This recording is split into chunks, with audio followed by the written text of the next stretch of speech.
Hi everybody, and welcome to this ACAP experience session.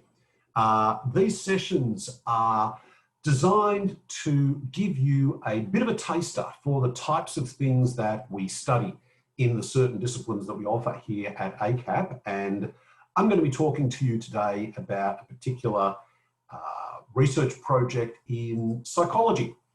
And that's because I am a professor of psychology. My name is John Rees. I am professor and discipline lead head of psychology on the Melbourne ACAP campus. Of course, at the moment we don't have any campuses as such because Melbourne has been teaching online, as has Sydney for the last 2 terms and this term as well. But in the days when we are back on campus and doing a normal campus thing, I am the senior psychology academic at the Melbourne campus. Now, if you have any questions as the session proceeds today, please use the chat function. I believe, if I have a look at the participant list, that we do have somebody from ACAP Marketing here with us today, which is great. So if you've got any questions about what I present to you today, please post them and in the chat box. And what I'll do is at the end, if I've got some time left over, I'll quickly scan through the chat and I'll answer any of the questions that you might have. If you have more general questions about studying at ACAP, please do post those. And one of the marketing team, and I'm just going to have a quick look at the participants list because I do believe there is a marketing person with us. Yes, there is. We do believe there's the marketing person with us, and they will answer the questions as we proceed. If that person isn't able to get around to answering your question as we proceed, then please don't worry about that. They will get back to you. I'll be saving the chat and I'll be sending it to the marketing people, and you can always contact them during the week. The email address is connect, the word connect, at acap.edu.au. I don't know the number off the top of my head. It's a 1-800 number, but it is on the ACAP website. If you go to www.acap.edu.au, you will be able to get the number of ACAP and make a query about possible study. So what's the purpose of these experience sessions? Well, these are designed to give you a bit of a flavour for what we think are interesting and topical areas in our disciplines. So this is designed to give you a bit of a feel for the type of thing that we study here at ACAP, the type of material that you will study. If you come and study psychology, this is the type of stuff that you will learn. And obviously you'll learn a whole stack of stuff studying a psychology major, but this just gives you like a taster of an area of what we think is going to be interesting not just to us, but interesting to you as potentially interested persons. Now, what I've chosen to talk about today is one of the most famous and one of the most infamous studies in the history of psychology. And I'll give you more details about it as the talk unfolds, but I hope you find it interesting. I hope you have questions. I hope it makes you think, because really that's what studying at higher education is all about. It's all about changing the way that you see the world. It's all about changing the way you think about things. It's all about changing the way how you see the world's problems. And in the case of psychology, it's all about changing how you see and learning how to understand human behaviour and human mental states. Okay, so we'll get underway with the presentation. And like I said, if you have questions, please do pepper the chat box with those questions. I will stop after about 45 minutes or so, 50 minutes, just depending. I do have to wrap everything up by 4 this afternoon. That's 4 Australian Eastern Daylight Savings Time in Melbourne at the moment. Do have to wrap everything up by 4 o'clock this afternoon, but we'll try and get through as much as we can. I'll try and address as many of the questions that you may have as in the time that we've got left. Okay, so to proceed. As I said, my name is Professor John Rees. I'm from the Melbourne campus. All right, what I want you to do is I want you to put yourself in the following situation. I want you to consider the following scenario. You see this advertisement. You might see it in a newspaper. You might see it in a flyer. You might think to yourself, gosh, that's an old looking advertisement. It is. This is from the mid-1960s. It's an advertisement where you will be paid 4 hours for 1 hour of your time for a study on human memory at Yale University by Professor Stanley Milgram. Now, $4 in 1962, I don't know what the equivalent of that is now. Let's say it's $50. I don't quite know, but it's certainly substantially more than 4. And you think, that sounds sort of interesting. And they say there, we need factory workers, city employees, labourers, barbers, businessmen, clerks, professional people, telephone workers, blah, blah, blah, blah, blah. So they're really trying to recruit a very broad range of individuals aged between 20 and 50. You think to yourself, that sounds interesting. So you decide to put your name forward and volunteer to be a part of this research project. So you go into a laboratory at Yale University. You're taken into this room. This room is an interesting looking room. There's a very sort of sober looking room. There's a one-way mirror, or what you don't know, it's a one-way mirror. There's a mirror there. You're told it's a one-way mirror. And there's this really unusual box sitting on this table, and you can't quite work out what this box is all about. There's a chair sitting in front of the box, and there's a lot of cabling and wires and so on. And over there next to the box, you can see what looks like a gel, and there seems to be electrodes, and you're not quite sure what this is all about and what's going to happen in this particular study.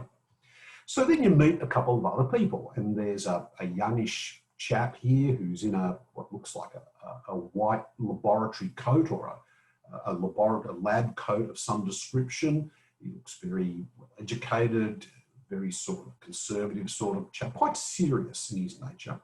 And you meet another person there who introduces themselves as another potential participant in the research, and you're starting to get curious about the study. And then they start to explain the study to you. They start to give you some details of the study. And the study, you're told that the study is all about the effect of punishment on learning and memory. Now, what's going to happen in this study is that one of you is going to be a teacher and the other one is going to be a learner. And you're going to draw lots to see who becomes the teacher and who becomes the learner. And what's then going to happen is that the learner is going to go behind the screen. You're not going to see the learner. And the learner is going to be strapped up to some electrodes. And you're shown this. This is shown how it's all going to happen. And here's a shot of the learner being strapped into, not strapped into the chair, they're not strapped into the chair, but they're getting these electrodes strapped to their wrist and to their arm.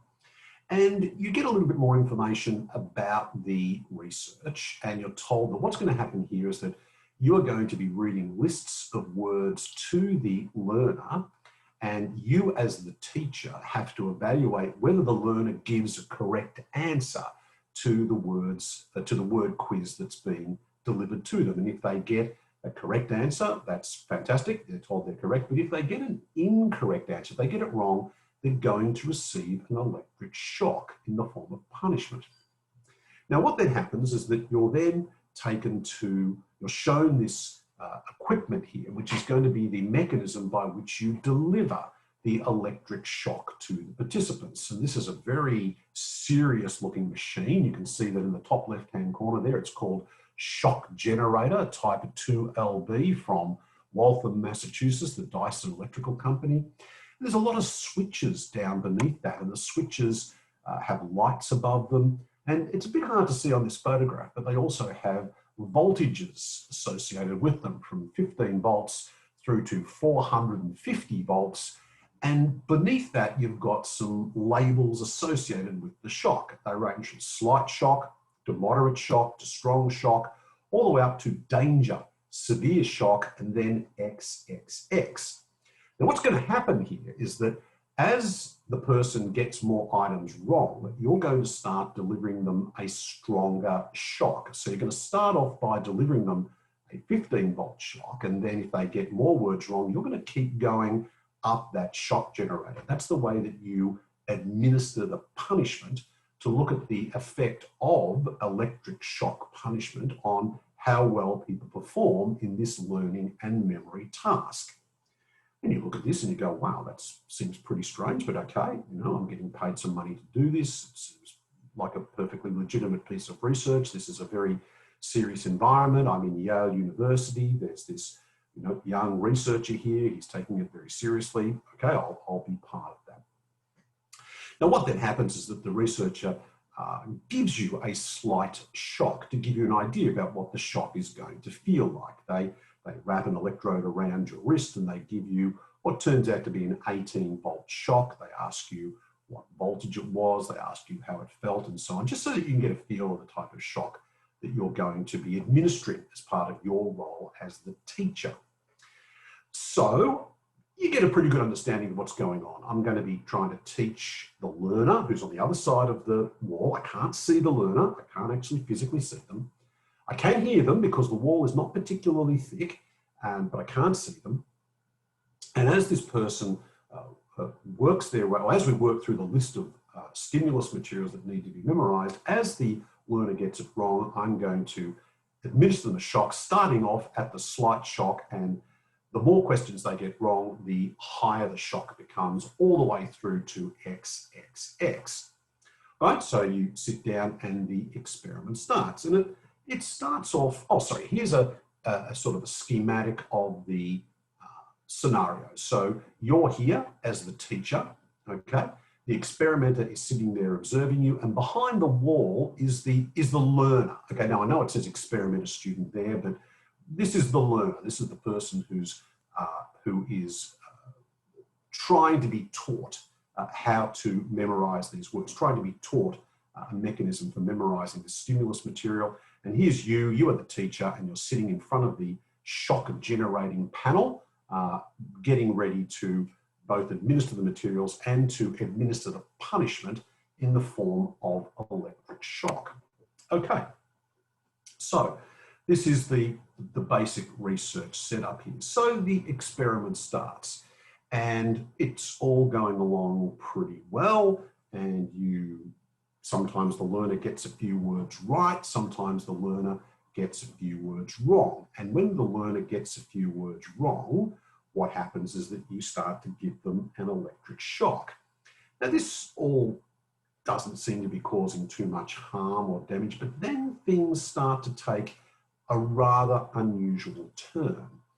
So as the study progresses and the shocks become more severe, the learner who's sitting behind the screen starts to have some reactions to the electric shocks. They start to yell in pain. You know, they just sort of express a bit of discomfort at the whole thing. As the shocks get stronger, this becomes far more consistent and far more serious in your mind, because the learner, who you can't see, but you can hear them from behind the screen, starts to yell out that they have a heart condition, that they're in a lot of pain. They say that the pain of the shocks is unbearable. They scream, they're yelling in pain. They demand that the experiment stops and that they be let out. They demand to be released from the electrodes. They yell out. They say they can't bear the pain. It's intolerable.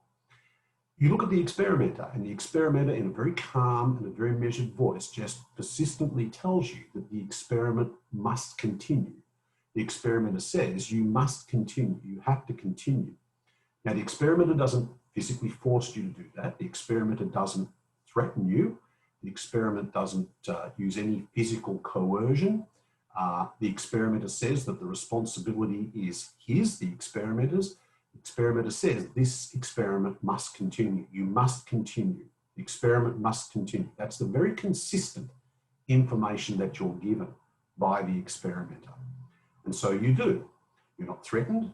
You're not forced to continue applying the shots. You're just told persistently, calmly, but firmly that the experiment must continue. You have no choice. You must continue. The screaming continues on the other side of the wall, but you continue to administer the electronic shocks. Eventually, after a point in time, there's no sound from behind the screen, no sound at all. It's just silence. You have no idea what's happened to that man behind the screen. There's nothing but silence.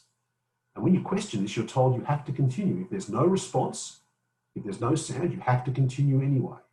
You have to continue working your way up the shock generator to the sign that says danger, extreme shock, 450 volts, XXX. That's what happens. That's how it unfolds.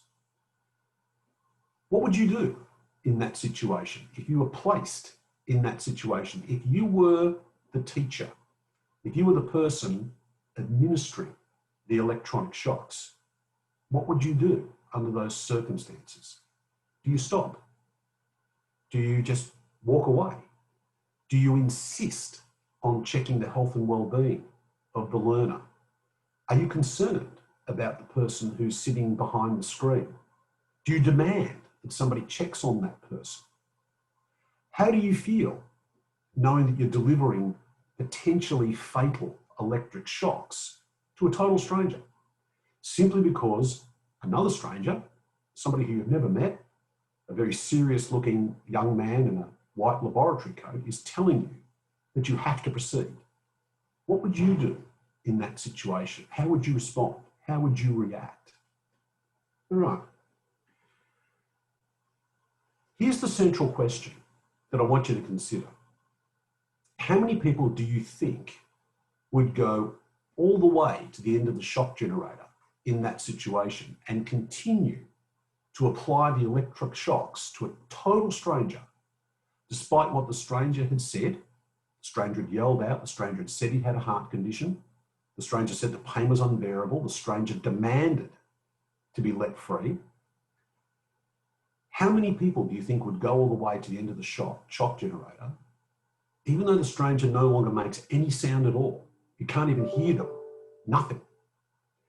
And despite the fact there's now total silence behind the screen, how many do you think would continue to apply what you really don't know? It could be lethal electric shocks to a total stranger in that scenario. All right, a group of psychologists and psychiatrists at a prestigious conference were asked this question, and after being given that scenario.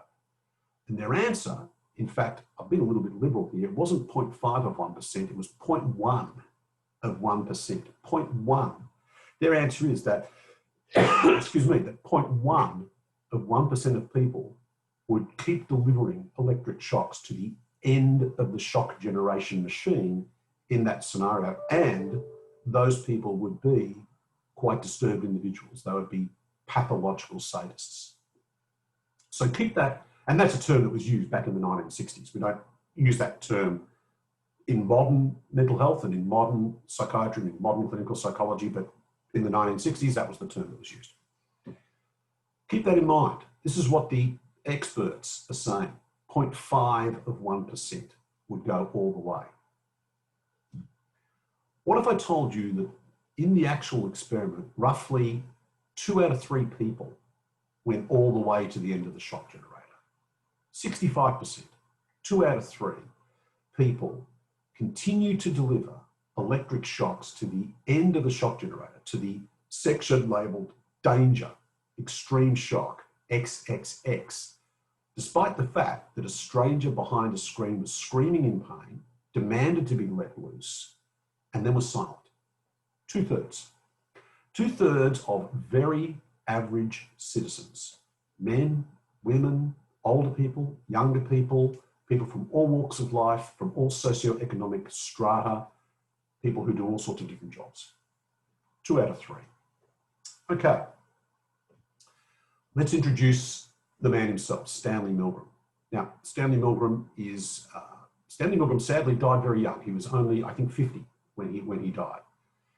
And Milgram is the author of this study, was the originator of this study, and he's certainly one of the most famous and one of the most infamous social psychologists in the history of modern psychology.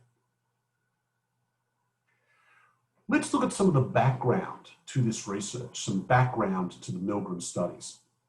Now, what often happens in psychology is that major world events lead to a dramatic change in direction in psychological research.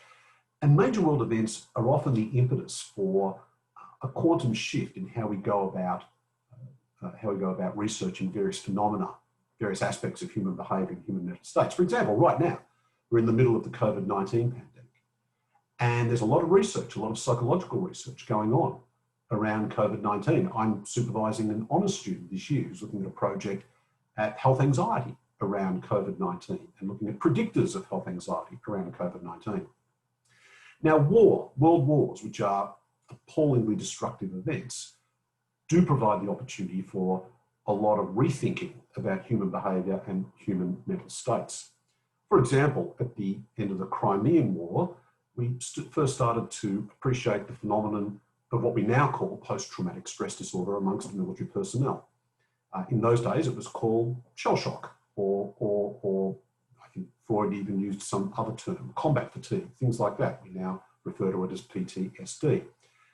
Knowledge of that arose out of the horrors of the Crimean War and particularly World War I, where lots of enthusiastic, well-adjusted young men went to the horror of the trenches in European theatre of World War I and came back without any obvious physical damage, but with very, very severe psychological trauma, which impacted them for the rest of their lives. World War II was the same. And Milgram was very affected by that. He was a young man during World War II. He was a psychologist and a psychology student in the immediate aftermath of World War II. And the horrors of World War II led to an enormous rethink by psychologists about human behaviour. And one particular aspect that was of great interest to psychologists was the Holocaust. And the question that was considered by so many people, not just psychologists, but so many people, was how could a civilized modern society such as Germany engage, or how could elements of a civilized modern society such as Germany through the Nazi regime engage in such horrific and appalling actions? How could they try to engage in genocide and to eliminate an entire culture from the world, starting with Europe? And when we learned about what went on in the concentration camps and extermination camps, Auschwitz and so on, people were just obviously appalled, saddened. How could this occur? In Germany, this was not a barbaric race of people. This was and I'm being mock racist here, this was not a race of barbarians. This is a civilized Western society. These are white people. And again, I'm being deliberately mock racist here because I'm reflecting what the thought was at the time. How could this happen? How could this possibly take place in the 20th century?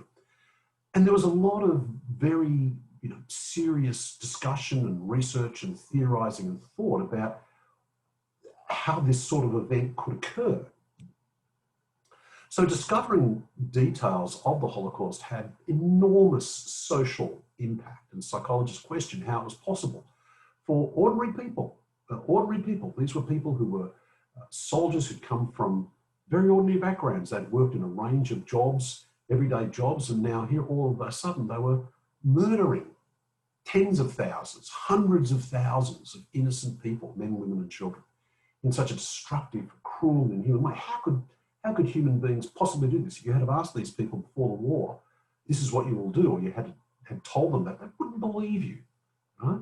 So there was a lot of questioning around this. It really caused people to start to really question and challenge the nature of human behaviour and to ask questions about how humans could behave. What were the circumstances? What were the conditions that would cause people to act in such a terrible way?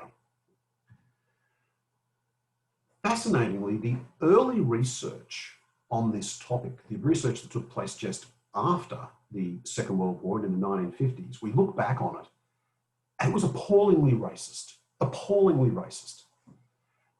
It took a cross-cultural approach, and those early studies tried to mount a case using scientific methods and scientific psychology that Germans were different. They were different to other people, that there was something in the psychology of Germans that permitted this sort of behaviour to take place. Now, I'm not making this up. Germans were more tough-minded. They were more obedient to authority. They had less empathy than other people. And this was stuff that was published a lot, and it was published in the best scientific journals of the day. So the first attempt to try to explain how events such as the Holocaust in Nazi Germany could take place really drew on these extremely unpleasant and deeply racist approaches that mounted an argument that a particular culture, for some reason, had characteristics that would allow these sorts of events to take place. And they tried to do it in very dry scientific terms. At the end of the day, it was just straight out hardcore racism. So that was where Milgram sort of steps in, because he was a psychologist. He would have read some of these studies. He would have been taught some of this material. He would have been exposed to some of this research. But Milgram himself didn't buy it. Milgram was Jewish, and like all Jewish people, he's particularly impacted personally by the events of the Holocaust. Everybody was, but of course, people who were Jewish were particularly sensitive to discoveries and particularly affected by them as well. He was deeply impacted by what he learned. However, he completely rejected the notion that Germans were in some way different. Milgram was a psychologist. He knew about social psychology. He knew about behavioural psychology. He knew about cognitive psychology. He knew that cross-cultural explanations of this sort were just not right. He knew that there was just something wrong with this approach. He came from a tradition that demonstrated that people can be taught, shaped, influenced, manipulated to do all sorts of things if the circumstances were correct, if the circumstances led them to it. He held the view, a view very common in social psychology and in behavioural psychology, which was the dominant paradigm of the time, that ordinary people can do extraordinary things if they're placed in the right conditions, if they're in the right circumstances. And he set out to demonstrate this. And like a good scientific psychologist, he set out to demonstrate this in what became known as the Milgram obedience to authority studies. He set out to set up an experimental paradigm in order to demonstrate that. And that paradigm is what I explained to you in the scenario at the start of the talk. So what really happened in that talk? Okay, well, it's probably no surprise to you to learn that the learner was not actually being shocked. That the learner was a stooge, the learner was a confederate, the learner was part of the research, and the draw was rigged so that the true subject was always the teacher. The true subject was always the person who was trained and instructed to give the electric shocks. When the learner went behind the screen, he put a tape recorder up on top of the desk and the tape recorder played a set response as the shocks increased, and then the tape recorder just stopped at a certain point. So the noises that the teacher learned from behind the screen, the noises that the teacher heard from behind the screen were tape recordings. They were consistent tape recordings. And the experimenter, the person who was telling the learner that you must continue, was very much working from a script, so that he responded in a particular way at particular levels, regardless of what the teacher said. It was a very scripted response. So, like all good laboratory-based scientific researchers, Milgram tried to keep things as consistent and as stable and as controlled as possible. The experimenter simply persisted in telling the teacher that the experimenter had to continue. That's all he said. All right, let's now take a look at some of the original footage taken by Milgram himself of the Milgram experiment, just to give you a feel.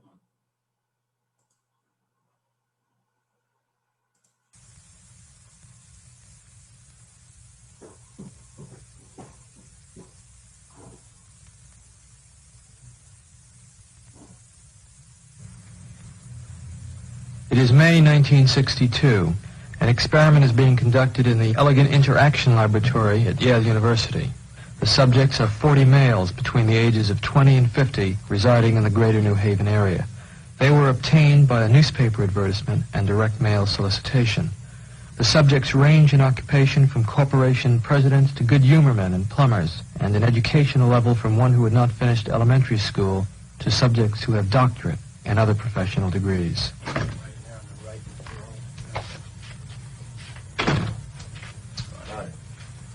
Right here. Now, both of you have been paid, so let me Right down. So let me say that the checks are yours simply for showing up at the lab. And from this point on, no matter what happens, the money is yours. I should like to tell both of you a little about the memory project. Psychologists have developed several theories to explain how people learn various types of material. Some of the better-known theories are treated in the book over there, The Teaching Learning Process by Cantor. One theory is that people learn things correctly whenever they get punished for making a mistake. A common application of this theory would be when parents spank a child if he does something wrong. But actually, we know very little about the effect of punishment on learning because almost no truly scientific studies have been made of it in human beings. For instance, we don't know how much punishment is best for learning.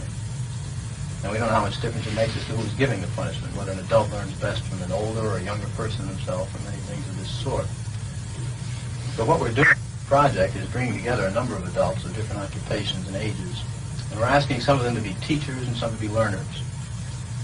We want to find out just what effect different people have on each other as teachers and learners, and also what effect punishment will have on learning in this situation. Therefore, I'm going to ask one of you to be the teacher here this afternoon, and the other to be the learner.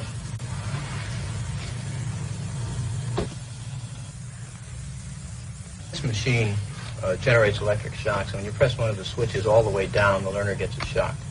When you release it, the shock stops, you see, like that. The switch will remain in this middle position after you released it to show you which switches you've used on the board. Of course, if you were to press any one of them again, the learner would get another shock. All subjects are given identical instructions and the sample shock. I'm going to ask you to close your eyes and estimate the number of volts you receive in the sample shock. Do not open your eyes until I tell you to do so, please. Close them now. Okay, you may open your eyes, and using the voltage scale here, would you estimate for me the number of volts you receive, please? You may also use the verbal designation, slight, moderate, strong, so forth, to help you. Say a number, please.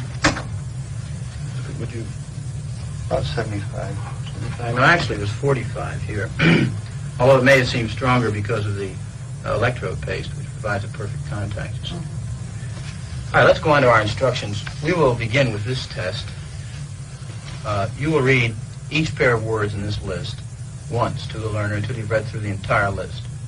Direct your voice toward that microphone as the rooms are partially. Actually, 50% of the subjects. Okay, so there's the background. Now, watch this participant here, and you can sort of see, you can get a better idea about how the study developed, about how people started to hear the responses of the learner, and just watch what occurs. This is very interesting. Subjects obey the experimenter's commands fully in the experiment depicted in this film. 165 volts. Time. That guy's hollering in there. Continue, please. Go on.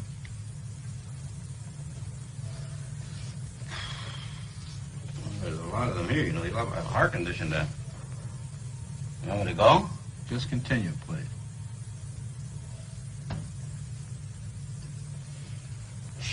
Sharp. Axe, needle, stick, blade.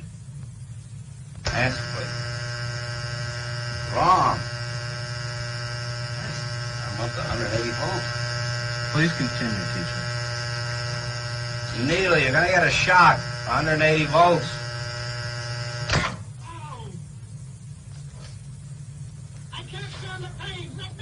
Can't stand it. I'm not going to kill that man. There? You hear him hollering there? As I said before, the shocks may be painful, but they're not dangerous. They're hollering. He can't stand it. What if something happens to him? The experiment requires that you continue, teacher. Yeah, but I'm not going to get that man sick in there. I mean, he's hollering in there. You know what I mean? Whether the learner likes it or not, we must go on until he's learned all the word pairs. I refuse to take the responsibility of him getting hurt in there. I'm not. He's in there hollering. It's absolutely essential that you continue, teacher. There's too many left here, and geez, he gets wrong here. There's too many of them left. Who's going to take the responsibility if anything happens to that gentleman? I'm responsible for anything that happens here. Continue, please. All right, next one, slow. Wrong. Answer is neck. 300 volts.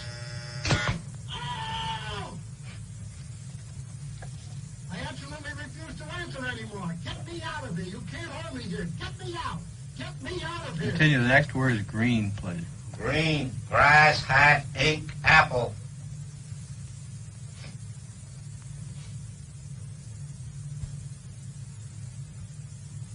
I can't go on, he won't answer. If the learner doesn't answer in a reasonable time, about 4 or 5 seconds, consider the answer wrong and follow the same procedures you have been doing for wrong answers. Say wrong, tell them the number of votes, give them the punishment, read them the correct answer. Oh, man. Continue, please. Something's happened to that man in there. Nice one, gold, dollar, necklace, moon, paint. Something's happened to that man in there. You better check in on him, sir. He won't answer me or nothing.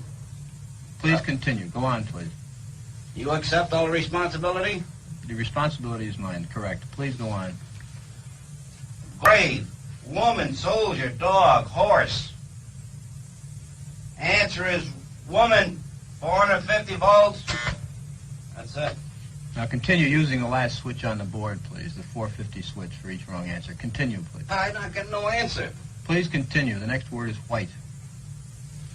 But you think you should look in on him, please? Not once we've started the But experiment. what if something's happened to the man, had an attack or something in there? The experiment requires that we continue. Go on, please. Don't the man's health mean anything? Whether the learner likes it or not, we But must... he might be dead in there. I mean, some people can't take the shock, sir. Please I continue. don't intend to be rude, but I mean, I think you should look in on him. Whether All you gotta do is look at the door. If I don't get no answer, no noise, something I think has happened to the gentleman in there, sir. We must continue. Go on, please. You're gonna keep giving him what, 450 volts every shot now? That's correct. Continue. The next word is white. White, 450 volts. Next one is short. Sentence, movie, skirt, time. All right, excuse me, teacher. We'll have to discontinue the experiment. I'd like to ask you a few questions, if I may. How do you feel, Melei? I feel all right, but I don't like what's happened to that fellow in there. He's been howling, and we had to keep giving him shocks. I didn't like that one bit. I mean, he wanted to get out, and he just kept going, kept throwing 450 volts. I didn't like that. He wouldn't even look at him, that gentleman. Well, who was actually pushing the switch? I was. But he kept insisting. I told him no, but he said, he got to keep going. I told him it's time we stopped when we got up to 195, 210 volts. But why didn't you just stop? He wouldn't let me. I wanted to stop. Many people, not knowing much about the experiment, claim that subjects who go to the end of the board are sadistic. Nothing could be more foolish as an overall characterization of these persons. The context of their action must always be considered. The individual, upon entering the laboratory, becomes integrated into a situation that carries its own momentum. The results, as I observe them in the laboratory, are disturbing. They raise the possibility that human nature cannot be counted on to insulate men from brutality and inhumane treatment at the direction of malevolent authority. A substantial proportion of people do what they are told to do, irrespective of the content of the act and without limitations of conscience, so long as they perceive that the command comes from a legitimate authority. If in this study an anonymous experimenter could successfully command adults to subdue a 50-year-old man and force on him painful electric shocks against his protests, one can only wonder what government, with its vastly greater authority and prestige, can command of its subjects.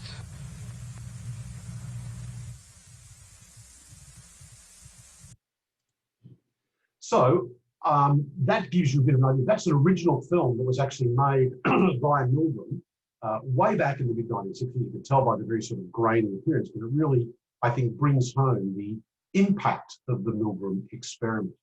So what really happened? As I said, about 2/3, about 65% of participants went all the way to the end of the shock generator. Those 2/3 were all genders, all ages, all walks of life. Now this was incredibly dramatic research. I mean, it was enormously influential and enormously controversial. And there were many follow-up studies by Milgram himself and by other researchers, all sorts of variations. In the one in the photograph here, the teacher actually has to physically hold down the arm of the learner in order for the learner to receive the electric shock. Even in that situation, even when the learner was actually physically touched by the teacher, 25% of people administered shocks all the way to the end of the shock generation machine. Milgram learnt that the closer the proximity between the teacher and the learner, the less people are likely to obey authority. Yes, even though the number of people who obeyed authority in the situation where the teacher was required to hold down the arm of the learner reduced, it was still a fairly significant number of people went that far, all the way to the end of the shock generator. In situations, for example, where the the teacher could not hear the learner, the number went up, the number of people went up. So the proximity made an important, had an important impact. What was the key finding? People obey authority. Ordinary people will do extraordinary things in the right circumstances. Now you might think to yourself, well, you know, that was the mid-1960s. Things have changed. We're now over 50 years since then. Surely we've become a better society. Surely we're not as prone to obedience to authority. We know about this stuff. You know, we see protests about climate change. We see protests about government actions all the time. People are prepared to push back. Have we changed? Doesn't appear that we have. In 2016, the Milgram study was replicated. It was replicated in Poland. And that replication found identical results. 65% of people in the Polish replication 4 years ago produced results identical to what Milgram had found in his original studies back in 1963, I think 64, when the first study took place. Okay, so the replication 4 years ago showed exactly the same results. Now, in addition to the very dramatic findings that Milgram discovered as a result of doing the study raised enormous ethical issues and has led to long-term, ongoing discussion about the ethics of that research. There's no question that from an ethics point of view, the Milgram experiments are amongst the most controversial in the history of psychology. For a start, there was major deception involved. I mean, the whole study was based on deception. People genuinely believed that they were administering possibly lethal electric shocks to a total stranger. They had no reason not to believe that. What was the impact of that on those who participated? Did their participation cause unreasonable and unnecessary short and long-term harm to people? Was it justified? Was the deception justified? There's a lot of deception in psychological research. Is it justified? Is it fair enough that we deceive people, that we lie to people when we're conducting these sorts of studies? Now, these issues, these ethical issues, arose pretty much straight away as soon as the Milgram studies became well known and well understood in the psychological area. But the ethical issues continue to get discussed, even now, okay, about the relative merits of the Milgram study and the ethical challenges faced, the ethical challenges raised by the Milgram study. The Milgram debate around the ethics continues to this day. On the one hand, we've got people who believe that the deception was completely unwarranted, that it was just completely unethical, and that the potential harm to participants was simply not worth it and was simply unacceptable. They take a very firm ethical position that that sort of deception, that sort of potential harm to individuals can never be justified in the quest for psychological knowledge. Milgram, of course, defended his study and argued quite differently from that perspective. He mounted the defense of the ethics of his study on 4 basic principles. The first one was that all participants were fully debriefed. Now, you didn't see it in the film, but at the end of the study, the participants were told that the person wasn't getting shocks. They were reintroduced to the learner, and they saw the learner was perfectly unharmed. It was, in fact, better in the study, and that there was no major harm or damage at all. They were told entirely what went on. Milgram also claimed that debriefing is a very important part of psychological research, and when you do have studies that involve deception, that making sure that people are fully debriefed and informed about the true nature of the study is an important component of the research. Milgram also claimed that participants were followed up after the experiment. And he argued that there was absolutely no evidence of any ongoing long-term harm evidenced by the people who had participated in the study. In fact, he argued that a lot of participants thanked him for the opportunity to be involved in the study because it had taught them something about themselves and made them aware of aspects of their behaviour and how easily their behaviour could be manipulated. It made them more aware of the influence of authority and how they needed to have a heightened self-awareness of their own behaviour in that context. In other words, they said it made them better people. Milgram also argued that we really couldn't have learnt what we learned if we'd done the experiment in any other way. We needed to do it in the way that we did excuse me, in order to get the results that we did. So he argued that the deception was therefore necessary. Now, a lot of people criticise psychological research as being an area of study where we just sort of discover the obvious. And that's, can be a legitimate criticism. But I think in Milgram's case, it wasn't the obvious. Nobody expected that number of people to fully obey the authority figure and to deliver the shocks to that level. As I said, a group of psychologists and psychiatrists anticipated that 0.1% of people would do it, and Milgram found that about 2/3 of people did it. So he argued that we could never have learned that unless we had done the study in any other way, and that the benefits that we derived from that research in terms of the new and important knowledge outweighed the risks. And this is what we call a utilitarian argument, that all research is associated with some form of risk, and that what you've got to balance out is the benefit with the risk. Does the benefits outweigh the risk? For example, in research on vaccines, and currently there's a lot of studies going on around a vaccine for COVID-19. There are always risks involved in participating in that research. The important thing is, of course, is that when you participate in that research, you give informed consent, that you're told the full nature of those risks and you make an informed decision as to whether you want to participate or not. But there are always risks involved. But in research that involves deception, you can't give informed consent because you can't be fully informed. If you're fully informed, then there's no deception, and deception is a crucial part of the research. So Milgram argued that the benefits that were derived from the study far outweighed the risks that were associated with it. This is the utilitarian argument. So these were the ethical arguments that Milgram raised in defence of his research. And as I said, the ethical debate around Milgram studies continues now. We have a class in my first year research methods unit where we talk about this. We talk about other controversial studies in psychology, such as the Zimbardo prison experiment and other controversial topics in psychology. And we consider the ethical issues associated with those. We consider them within the broad general principles of ethics. We consider them within their historical and social context as well. It's a really, really interesting area of the discipline. So what's the legacy of the Milgram study? Look, there's no doubt, any way you cut and slice it, the Milgram obedience to authority experiments are amongst the most famous, the most infamous, and the most well-known studies in the history of psychology.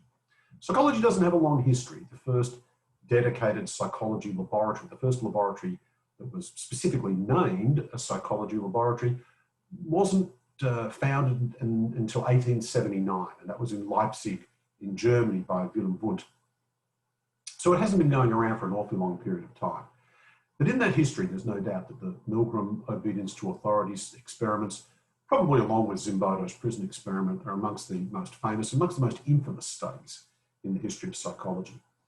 What they taught about is human behaviour and our capacity to obey authority, the ethics of psychological research. And I think criticisms and analysis of those studies will continue in psychology for generations to come. And if you decide to come and study psychology at ACAP, it's the sort of thing that we will look at. We look at it from a whole lot of different dimensions. We look at the Milgram study as a classic case of research in social psychology and what it tells us about that, but we also look at it historically, and we also look at it from the point of view of the research ethics associated with it, just as we look at the Zimbardo prison experiment. We get into those discussions and those debates. Okay, so I hope you found that an interesting presentation. I hope that you found that enlightening, And I hope it gave you a little bit of a taste and feeler about what the types of things that we do study in undergraduate psychology. So what I'm going to do now is I'm just going to open the chat, and I'm just going to have a look and flip through some of the comments that have been made here. Oh, and I do notice that we did have Nick here, who was monitoring your information, monitoring your questions, and provided the number, the 1-800 number, if you have any queries about studying at ACAP. So 1-800-039-139. So let me just take a little while to go through this, and I'll just have a look at comments that are made, and I'll see if there's any questions there that might be worth discussing. Okay, so somebody's put a very interesting comment here about their own experience in learning about the Milgram study as a primary school kid. Wow, that was a pretty advanced primary school topic to be talked about. That's really interesting. People have put some links there for other people to take a look at. That's good.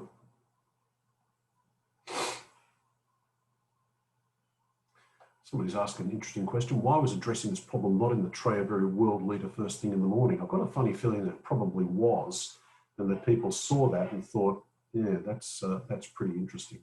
Somebody's also mentioned from an ethics point of view, the identical triplet study. There is a very good documentary on Netflix about the identical triplet study, which was again, a very infamous study in psychology. Psychology can get a bit of a bad name. We do a lot of really good stuff. But every now and then people do go off-piste, so to speak, and do stuff that's really not that great. And the triplet and the twin study was to examine the effect of genetics and environmental stuff on intelligence by separating identical twins and triplets in order to look at the relative contributions of genetics versus environment on people's background. Now, that's actually been done before, but it's been done in far less controversial circumstances. There was research of that nature done in Sweden, and there was some research of that done in Minneapolis. And there were circumstances in Sweden, for example, where identical twins who were put up for adoption were quite deliberately separated and raised in separate environments. And the belief at the time, this is the 50s, was that this was a good thing because it would allow the twins to develop individual identities and to develop individually. And that research was very revealing. I mean, we wouldn't do it now, of course, but that research was very revealing in teaching us a lot about the relative contribution of genetics and environment to people's psychology and behaviour. If the teachers who did stop shocking the learner gave a yes. Okay, so a good question from Brendan there, that if people did stop, and 1/3 of people did stop, what was the reason they gave? The reason was very simple, is that they just didn't want to harm the person. They said, you can have your money back. I'm not interested in the money. I just don't believe it's right for me to continue harming this individual. And they simply refused. And there is a longer film clip of the Milgram study that actually shows a person who did stop, and he was very determined. He just sat there and said, I'm not going to continue doing this. And because it's just wrong. What I'm doing here, I'm not going to continue doing this. I need to know that person's okay. And he just sat there, folded arms, just refused to continue. Were there any commonalities between the people who refused to continue? That's an excellent question. The answer was no. They came from all backgrounds. There were some commonalities in people that did not continue. And what they found, and this is interesting, is that the people who did not continue tended to be people who had a stronger sense of religious faith. So people who were recorded as being, having strong religious faith, as being regular attenders of places of worship, they were less likely to continue. Are there any research doctorates available? Yes, you can do research doctorate, but not at ACAP, unfortunately. We don't have research doctorates at ACAP. We have honours and we have masters by coursework, but not research. Was there any personality traits or underlying values that were identified in the small group that stopped the experiment? It would be interesting to know what this trait is and how to cultivate this trait in the wider population. I don't believe there were any consistent personality traits, but as I said, I think one variable that I have seen discussed that did predict whether people would stop was their sense of religious identification, okay, which in the 1960s was obviously a fairly strong demographic at that time. Possibly less so now, I don't know, good question. I don't think anybody ever physically assaulted the assistants. I don't even know whether anybody just sort of got up and walked out. I honestly don't know the answer to that. There's probably some good follow-up studies. In fact, my wife was discussing this with me last night. She said that she listened to, I think, a podcast that interviewed some people who were participants in the study. They must be a good age now because it was 50 years ago. So even the young people would be in their 70s and 80s. I haven't read that. I haven't heard that, but I must chase that up and find it, because I think that's a really interesting question. Yes, those clips are all on YouTube. If you just go to YouTube and you type Milgram experiment or Milgram obedience to authority experiment, you'll be able to get a lot of information there. And of course, a few people have mentioned the Milei massacre, the terrible massacre of innocent people in the Vietnam War, which was obviously, I was just obeying orders and I was just obeying authority. A lot of this was generated by the Nuremberg trials after World War II, where one of the defense of those people who had committed war crimes was, I was just obeying orders. And the Nuremberg trials rejected that as an adequate defense.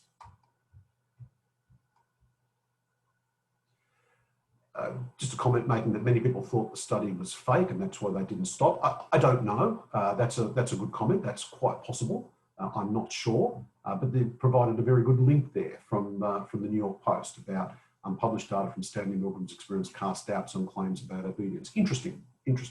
Although given the fact that the study has been replicated across many cultures and many groups in many scenarios, and with very, very consistent results, it may have been the case that some people thought it was a setup in the original study, but if that was the case, you wouldn't expect to get such consistent replications across so many different settings.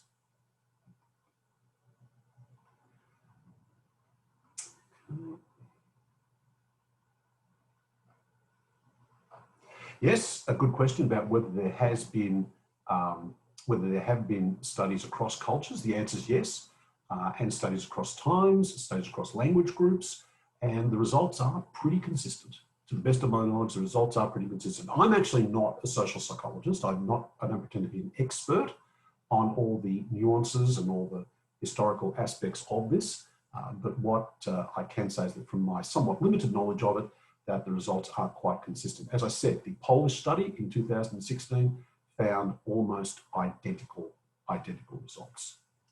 Okay, so 3:58, so I will need to stop it at that point. I'll just stop sharing at this point.